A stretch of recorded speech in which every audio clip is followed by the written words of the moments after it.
आज हम स्टार्ट करेंगे ज्योमेट्री का तीसरा लेक्चर। हमने अभी तक डिस्टेंस निकालना सीखा है, बिटवीननेस निकालना सीखा है और उसके बाद हमने हमारा प्रैक्टिस सेट 1.1 चालू किया है, जिसमें हमारे पिछले 3 क्वेश्चंस हो चुके हैं। उसमें कुछ होमवर्क थे, तो मुझे ऐसा लग रहा है कि आप लोगों ने होमवर्क किया होगा। जिसने नहीं किया है, जिसको कोई भी डाउट है, वो मुझे पूछ सकता है, ठीक है। तो अब हम स्टार्ट करेंगे हमारा क्वेश्चन नंबर 4। तो चलो क्वेश्चन पढ़ते। क्या लिखा है? On a number line points A B and C are such that distance of A C बोला है कितना 10, डिस्टेंस ऑफ सी बी बोला है कितना 8। Find distance of A be considering all possibilities.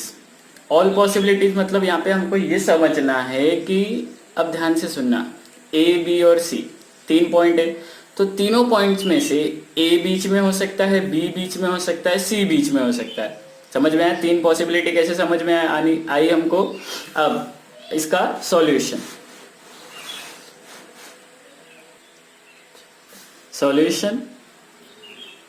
अब देखते हैं।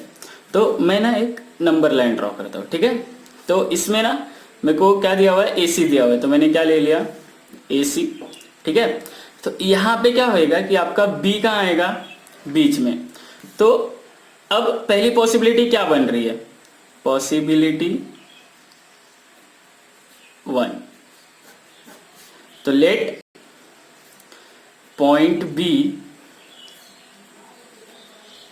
Is in between of points A and C such that, क्या अगर बी बीच में है तो क्या होएगा?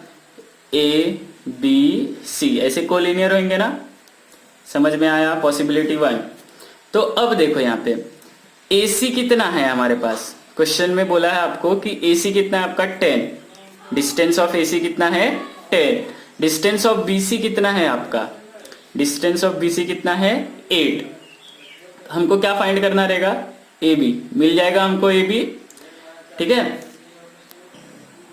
तो देखो डिस्टेंस ऑफ ए सी कितना है 10, डिस्टेंस ऑफ बी सी कितना है 8। तो यहाँ पे हमको डायग्राम में ही दिख रहा है कि अगर मैं ए सी में से बी सी माइनस कर दूंगा तो मुझे क्या मिलेगा? A B. या फिर हम ऐसा बोल सकते हैं कि A B plus B C is equal to क्या आएगा? ए सी। मतलब हमको लिखना कैसे रहेगा ये कि डिस्टेंस ऑफ ए सी कैसे मिलेगा बताओ? Distance of A B plus distance of B C. तो डिस्टेंस ऑफ ए सी कितना है हमारे पास? 10। डिस्टेंस ऑफ ए बी हमको नहीं पता है और डिस्टेंस ऑफ बी सी कितना है? 8, ठीक है। अब ये 8 इधर प्लस में इधर आएगा तो माइनस, तो 10 minus 8 is equal to distance of A B. तो डिस्टेंस 10 माइनस 8 कितना हो जाएगा बोलो? 2। तो डिस्टेंस ऑफ ए बी कितना मिला आपको? 2। तो distance of A B is equal to 2 units. समझ में आया? पहली पॉसिबिलिटी यहाँ पे क्या होती है? खत्म होती है। अब पॉसिबिलिटी 2 क्या आएगा हमारे पास? पॉसिबिलिटी 2 क्या हो सकती है यहाँ पे? चलो, तो यहाँ पे हमने क्या ले लिया? बीच में क्या ले लिया हमने? बी। अब हम क्या लेंगे? बीच में किसको लेंगे? सी को। तो देखो अब मैं डायग्राम बनाता हूँ, यहाँ पे ध्यान देना। क्या बनाया मैंने क्या कंसीडर किया है कि यहाँ पे इस बार बीच में कौन रहेगा? सी। मतलब ए बी आपका सबसे बड़ा रहेगा, यहाँ क्या आएगा? सी, ठीक है। अब क्या मुझे डिस्टेंस ऑफ ए बी पता है? वही तो फाइंड करना है। डिस्टेंस ऑफ ए सी कितना है हमारे पास? डिस्टेंस ऑफ ए सी है आपका 10 और डिस्टेंस ऑफ बी सी कितना है आपका 8। तो मतलब डिस्टेंस ऑफ ए बी कितना मिलेगा आपको? 18। समझ में आया? ठीक है। तो पॉसिबिलिटी 2, तो let point C is in between of points A and B, ठीक है। समझ में आया इतना? अब देखो इसको सॉल्व कैसे करेंगे हम लोग? डिस्टेंस ऑफ, सबसे बड़ा डिस्टेंस कौन सा था यहाँ पे हमारे पास, सबसे बड़ा डिस्टेंस है क्या, ए बी। तो डिस्टेंस ऑफ ए बी, तो distance of A B is equal to distance of किसका किसका distance, A C plus B C. तो distance of A C plus distance of B C. तो distance of A B हमको नहीं पता है, distance of A C कितना है 10 plus distance of B C कितना है 8, तो कितना मिल गया 18। तो डिस्टेंस ऑफ ए बी मिला हमको कितना 18। समझ में आया, इजी है, ठीक है। अब आखिरी पॉसिबिलिटी क्या बचती है हमारे पास, पॉसिबिलिटी 3। पॉसिबिलिटी 3 यही होगी ना। अब देखो यहाँ पे हमने बी किस कहाँ लिया, बिटवीननेस, यहाँ पे क्या आया सी। अब क्या हो सकता है कि आपका ए आएगा कहाँ पे, बीच में, ठीक है। तो हमने क्या ले लिया यहाँ पे बी सी, यहाँ पे क्या आ गया ए। समझ में आया। अब देखो आपका बी सी कितना है, बी सी का डिस्टेंस कितना है हमारे पास 8, लेकिन यहाँ पे ध्यान दो कि आपका ए सी का ही डिस्टेंस कितना आ गया 10। ए सी का डिस्टेंस कितना है 10, मतलब ये पॉसिबिलिटी पॉसिबल है क्या, समझ में आ रहा है कुछ। अगर मैं ए बी निकालने जाऊं तो मुझे कितना मिलेगा, -2 मिलेगा, और डिस्टेंस कभी माइनस में होता है नहीं, मतलब पॉसिबिलिटी 3 पॉसिबल नहीं है। समझ में आया। तो उसको आप लिख के कैसे दिखाएंगे, तो let point A is in between of point B and C, ठीक है। अब यहां पे सही है। अब देखो तो डिस्टेंस ऑफ बी सी, सबसे बड़ा ये दिख रहा है आपको डायग्राम में। तो डिस्टेंस ऑफ बी सी कैसे मिलेगा, distance of A B plus distance of A C, ऐसे ही मिलेगा। तो डिस्टेंस ऑफ बी सी कितना है हमारे पास 8, डिस्टेंस ऑफ ए बी हमको नहीं पता है, और डिस्टेंस ऑफ ए सी कितना है 10। तो 10 इधर आएगा तो क्या होगा माइनस, तो 8 माइनस 10 होएगा कितना, डिस्टेंस ऑफ ए बी। तो डिस्टेंस ऑफ ए बी कितना मिलेगा। अब यहाँ पे 10 क्या है, बड़ा नंबर है, और 8 क्या है, छोटा। तो 10 में से 8 माइनस होगा तो 2 बचेगा, लेकिन क्या आएगा नेगेटिव। और मैंने आपको पहले भी बताया है कि डिस्टेंस कभी भी नेगेटिव नहीं हो सकता है। तो हम क्या लिखेंगे, since distance of AB is equal to -2 and we know that distance can never be negative, बराबर है, distance can never be negative, therefore possibility 3 is not possible, possibility 3 is not possible। Exam में आपको ये जो possibility 3 है possible, अभी कुछ लोग पूछेंगे कि सर अगर ये पॉसिबल ही नहीं है तो इसको नहीं दिखाएंगे तो चलेगा क्या, ऐसा नहीं होएगा। तो आपको क्या करना है, ये भी आपको कैलकुलेट करके दिखाना है, और आपको ये भी बताना रहेगा कि पॉसिबिलिटी 3 जो है वो पॉसिबल नहीं है। समझ में आया। अब क्वेश्चन नंबर 5, क्वेश्चन नंबर 5 जो है वो एकदम क्वेश्चन नंबर 4 के जैसा ही है। यहाँ पे आपको बस ये बोला नहीं है कि कंसीडरिंग ऑल पॉसिबिलिटीज, फिर भी आप क्या करोगे, ऑल पॉसिबिलिटीज को कंसीडर करोगे। देखो आपको क्या बोला है, point X Y Z are collinear point बोला है। क्या बोला है, कोलिनियर। कोलिनियर मतलब तीनों पॉइंट्स एक ही लाइन पे होंगे।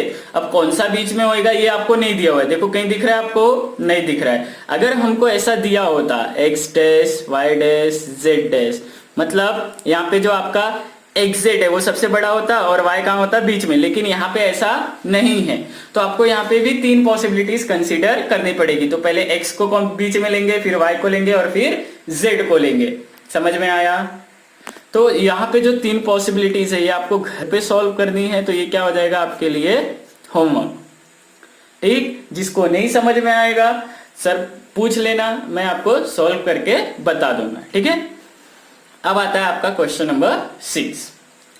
क्या बोला है, देखो स्केच करना है, मतलब ड्रॉ करना है proper figures and right the answers of the following questions.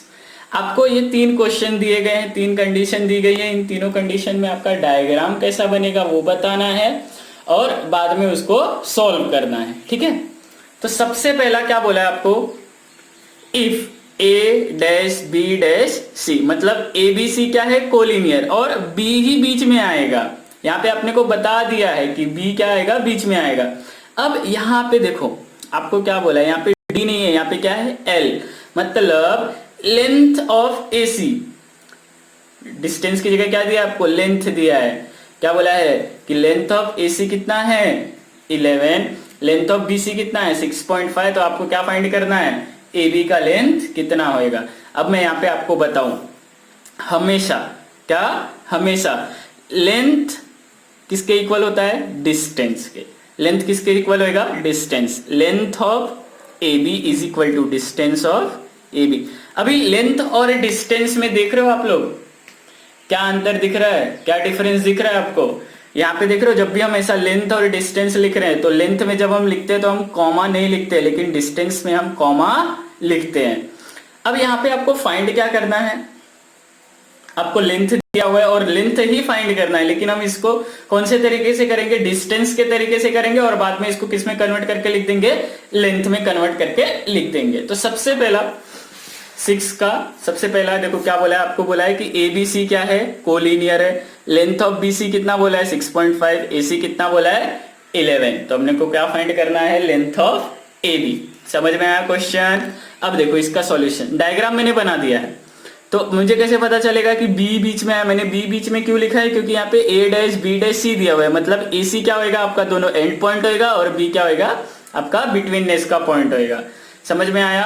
तो अब देखो अपने को दिया क्या है, BC कितना है हमारे पास, BC कितना है 6.5, AC दिया हुआ है, पूरा पूरा AC दे दिया है, AC कितना दिया हुआ है आपको 11, आपको फाइंड क्या करना है, लेंथ ऑफ AB फाइंड करना है। तो वी नो दैट, हम क्या लिखेंगे, वी नो दैट, ठीक है, क्या हमको पता है कि लेंथ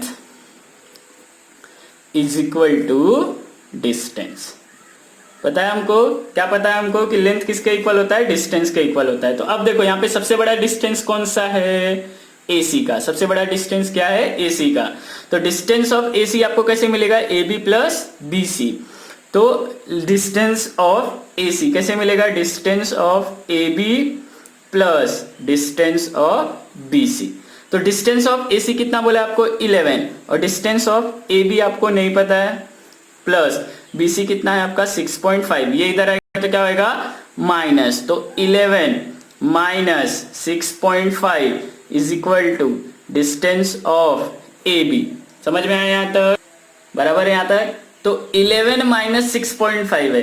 अभी यहाँ पे आप क्या करो, अभी पॉइंट में आ गया ना, अगर हमको नहीं समझ में आता है पॉइंट में डायरेक्ट माइनस करने नहीं आ रहा है तो हम क्या लिख लेंगे, यहाँ पे देखो, यहाँ पे 11 माइनस कितना है 6.5, अब इधर पॉइंट है और यहाँ पे कोई नंबर नहीं, मतलब यहाँ पे क्या होएगा 0, ठीक है।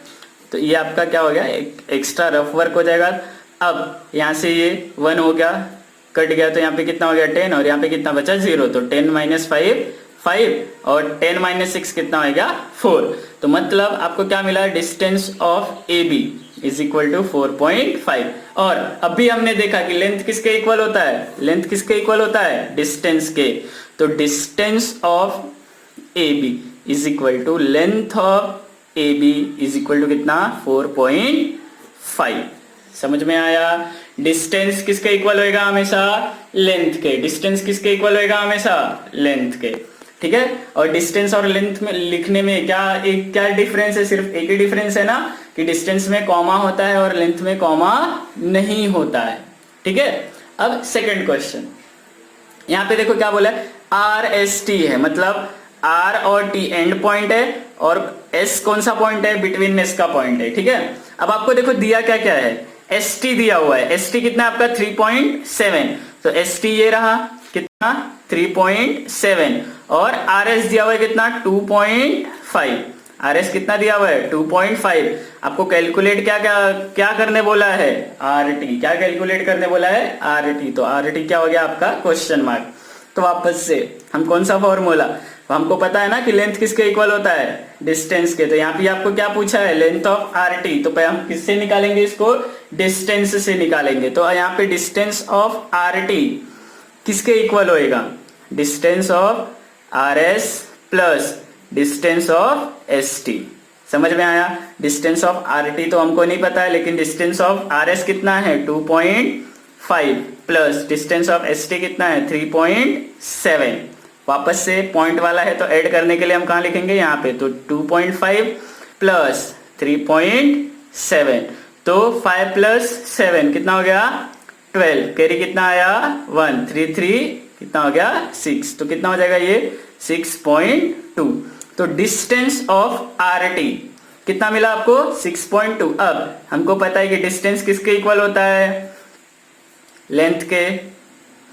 तो distance of R T is equal to length of R T is equal to कितना 6.2। समझ में आया, ठीक है यहां तक।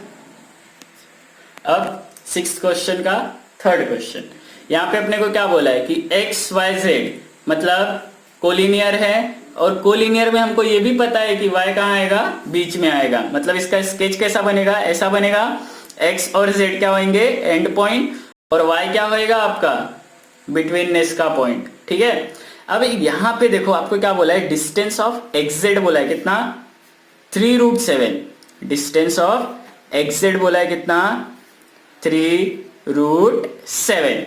उसके बाद क्या बोला है, xy बोला है, xy कितना है √7 है, xy कितना है √7, और अपने को क्या फाइंड करना है yz, क्या फाइंड करना है yz। क्वेश्चन समझ में आया हमको। यहाँ भी आपको क्या फाइंड करना है, लेंथ फाइंड करना है।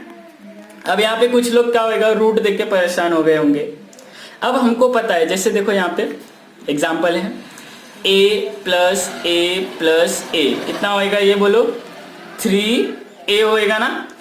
अब इसको ध्यान में रखना, अभी मैं सॉल्व करूंगा तो आपको बताऊंगा कि मैंने ये क्यों बताया है। अब देखो मुझे क्या फाइंड करना है yz, लेकिन xz अपने को दिया है, तो डिस्टेंस ऑफ xz कैसे मिलेगा, distance of xy plus distance of yz, ऐसे ही मिलेगा।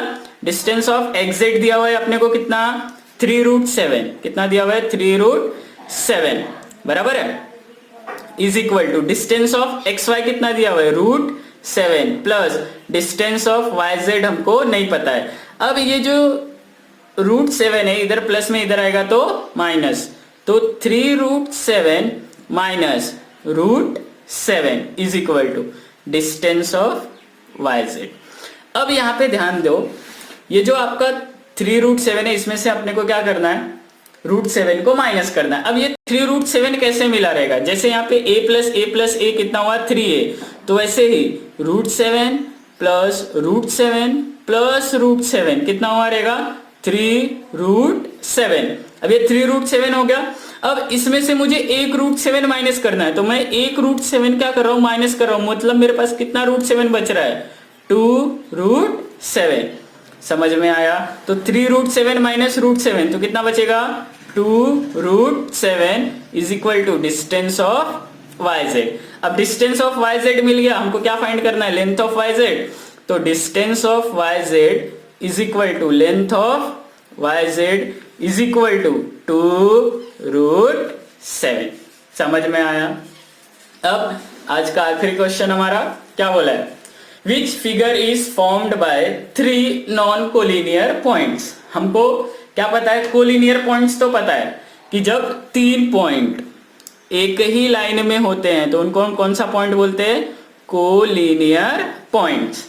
अब नॉन कोलिनियर पॉइंट्स है मतलब तीनों पॉइंट्स कहां होंगे, एक लाइन में नहीं होंगे, तीनों पॉइंट एक लाइन में नहीं होंगे, या तो वो ऐसे हो सकते हैं या तो वो ऐसे भी हो सकते हैं। देखो ये पहला केस, ऐसा जरूरी नहीं है कि आपको इसमें केस करके बताना रहेगा, सिर्फ मैं आपको एग्जांपल्स के लिए बता रहा हूं। ठीक है, ये पहला पॉइंट ए बी सी, ये दूसरा ये तीसरा, यहां भी ए बी सी, ये 3 पॉइंट है। तीनों पॉइंट्स कौन से हैं, नॉन कोलिनियर पॉइंट्स है। बोला है कि which figure is formed, figure मतलब आपको पता है कि क्या बन रहा है यहाँ पे, उसका आकार क्या बन रहा है। तो देखो अगर मैं इन सबको ज्वाइन करता हूं, तीनों पॉइंट्स को मैंने ज्वाइन कर दिया, तो क्या बन रहा है यहाँ पे, ट्रायंगल। क्या बन रहा है, ट्रायंगल। कोई भी तीन नॉन कोलिनियर अगर पॉइंट्स आप लेते हैं तो उससे क्या बनेगा हमेशा, ट्रायंगल। क्या बनेगा, ट्रायंगल। तो इसका सॉल्यूशन क्या आएगा, सॉल्यूशन में आपको बस इतना लिखना है, ट्रायंगल। क्या लिखोगे, ट्रायंगल। समझ में आया। तो which figure is found by three non collinear point, तो आप क्या बोलोगे, ट्रायंगल। तो यहाँ पे अपना प्रैक्टिस सेट 1.1 क्या हो रहा है, खत्म हो रहा है। ठीक है।